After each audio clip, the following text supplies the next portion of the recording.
Any other questions? Yeah, I certainly do appreciate all that's going into this because, again, I see the value certainly in it, you know, at the school level, at the teacher level. And again, I hear that each school will have its own access to its own data.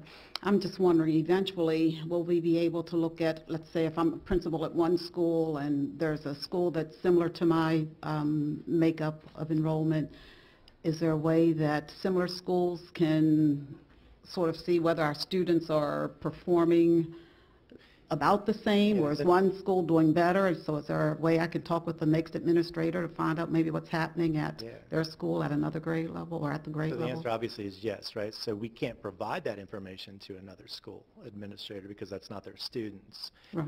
And so the principal discretion has to be taken into consideration at that point. But what's interesting is that just today, I was at a state associate superintendent meeting. We received the ELA data from last year's MCAP, and it was broken down at it was really sliced and diced to a level that was pretty insightful. And so what we did today is we sat with districts, right? And we did the exact same thing you're talking about right now. So when we get to the Performance Academy in the spring, I think, as you'll remember, we are doing a K-12 articulation. Yes. And so that may be a perfect part of the opportunity and activity that we do is having certain areas that we really want to focus on because those are the same families of the same community and oftentimes serving similar types of demographics of students.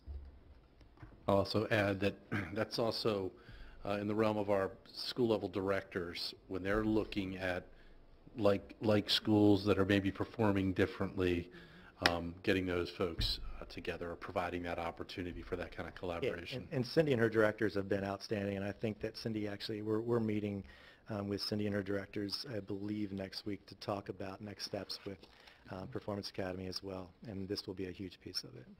That would absolutely be a part of a best practice, right? If you're looking at one school saying, okay, well, Liberty did better than Man Valley in this category, but Man Valley did better than Liberty in this one, and okay, what are they doing differently in the different places? Yeah, and you find out as a principal, you find out, and you steal shamelessly. You steal the idea. Right. And you use it. Right. Because it's working somewhere. Right. Yeah. Absolutely. Yeah. There's nothing wrong with shamelessly stealing good ideas. As long as you tell them. That's right. Yeah. That's right.